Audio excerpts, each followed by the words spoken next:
here in Siwa, and behind me you can see the temple of the oracle, the famous temple of the oracle. And the whole time we've been here in the desert, I have been receiving messages from this desert oracle. And I was asked this morning to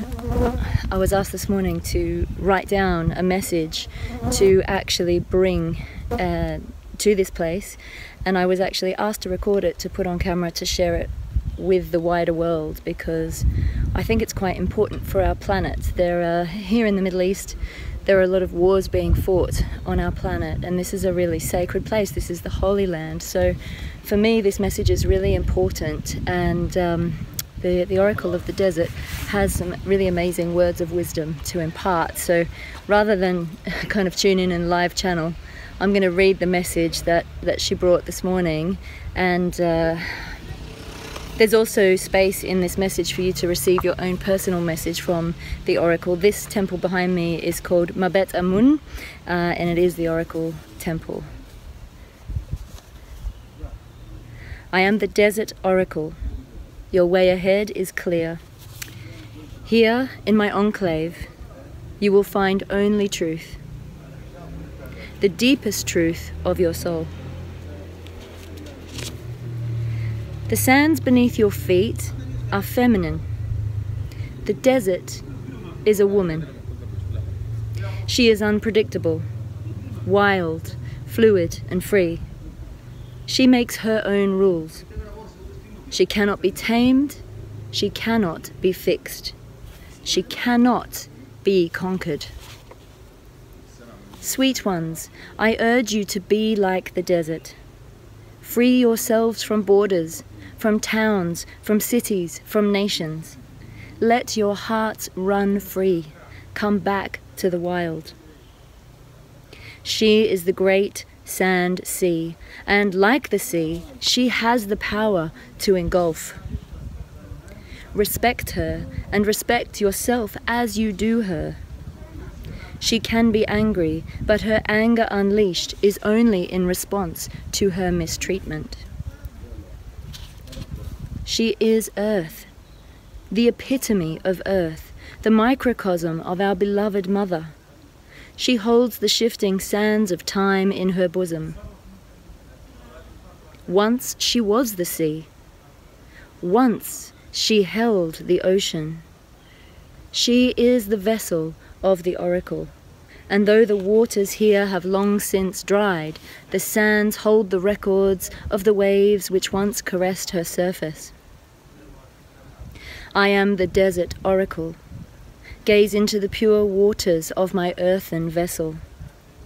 Once the priestesses here made vessels of clay filled with water with which to scry. Gaze into these clear waters and ask your question. Yet ask it honestly and with an open heart. If you are hearing this message, your heart has called you here to the great sand sea. Your heart has called you here to me. The feminine within you is asking to be honored. She is asking to be remembered. Has your desert become desolate or deserted?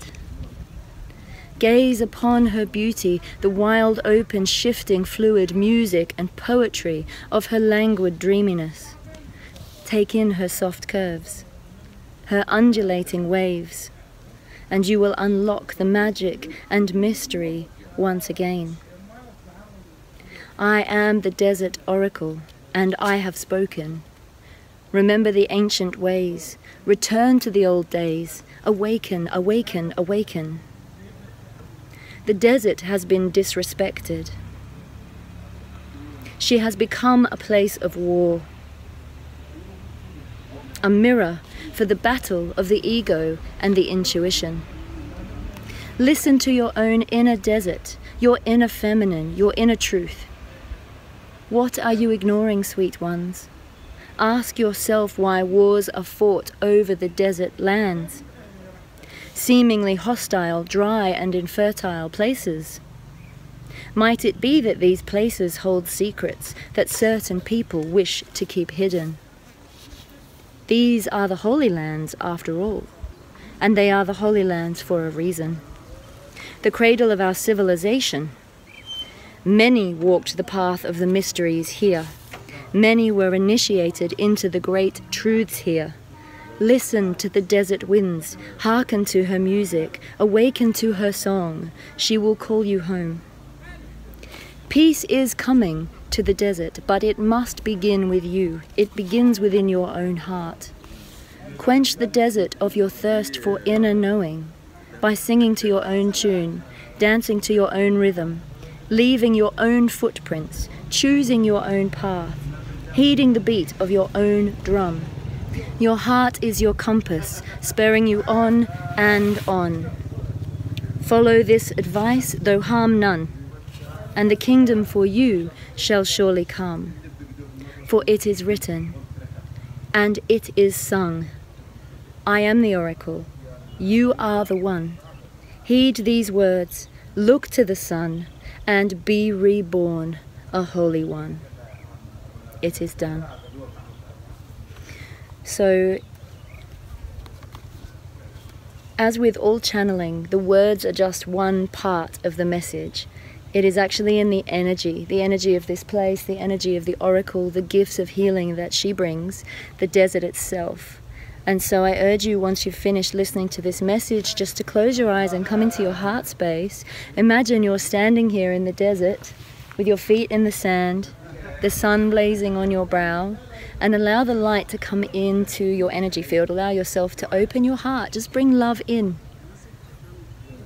It's time for us to return to peace. It's time for us to remember beauty and remember that happiness isn't a weakness. It isn't something to be embarrassed about. Expressing yourself, channeling, writing, dancing, all of this stuff. For so long, we've been told that this is just frivolous. Well, it isn't. What's the point of living if we don't have beauty and music and truth and poetry, and if we aren't lit up by our lives, if we don't have happiness? What's the point of being here on this earth? This is the pleasure garden. It always was. It still is. And the people that came here to this sacred place, among many other sacred places throughout Egypt, throughout the ancient world, throughout the world, they knew this.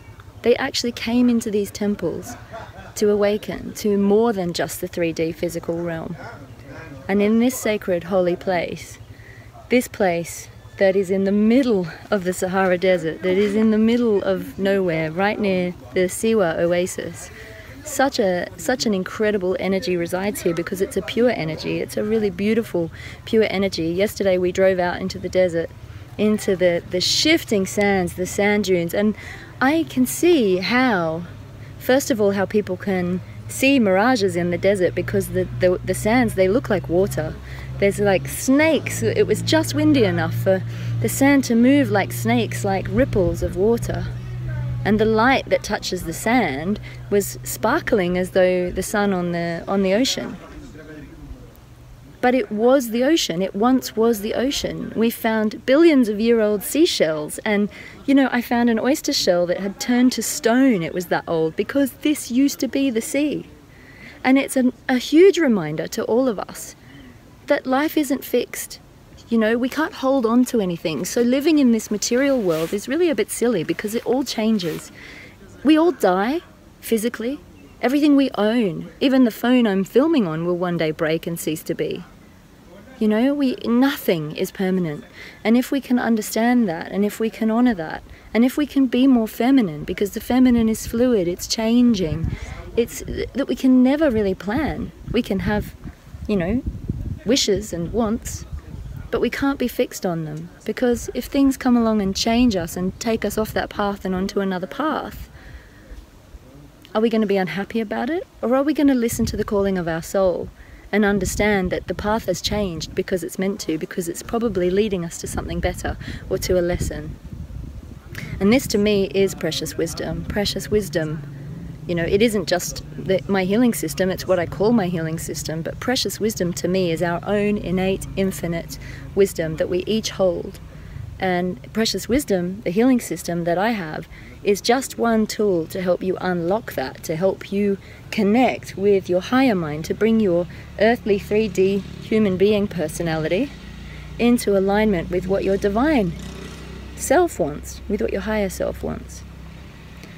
So just sit for a moment, if you wish, and meditate on the words of the oracle. Imagine you're gazing into an earthen vessel filled with crystal water, and imagine what you might see in that vessel. What do you need to know today? What do you need to remember? How can you more easily and lovingly honor your feminine, your intuition, your inner self, your ancient knowledge, your inner knowing, your love for yourself? That's where it begins. The battle might be on the battlefield, but it starts within us. We're each having this inner struggle between the ego mind, between the rational, the logic, and the intuitive mind. But it's not one or the other, it's both. This is Hieros Gamos. This is the marriage of the masculine and the feminine. Each of us, man and woman, we both have a masculine and a feminine side. So when you can make peace with it and allow them to work together, we don't want to get rid of the ego because it's our common sense. It helps us to survive here. You know, you can't cross the road safely without your ego. So honor them both, bring them into balance. This is the way of the matriarchy. This is what a matriarchy was. And in ancient Egypt, it was all governed and run by a matriarchy. It doesn't mean that women oppressed men the way that men have oppressed women, or the patriarchy has oppressed women in this life, in this time. It means balance, that we each need the masculine and feminine within us to be balanced, and only then can we meet our counterpart and our match, and it should be man and woman. I do believe that when Jesus Christ, Yeshua, was here on the planet, he had male as well as female disciples, and the Templar Revelation book says as much. So I believe that even here now, we've been working with such amazing friends. There's so many men in our group, Egyptian men.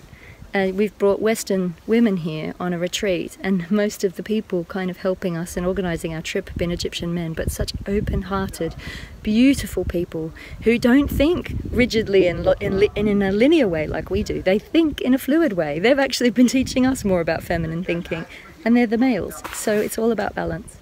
So I hope you've enjoyed this message from the Oracle of the Desert, and I look forward to sharing more of my precious wisdom with you, and I urge you to journal and just tune in and see what your heart needs to tell you. Thank you for watching.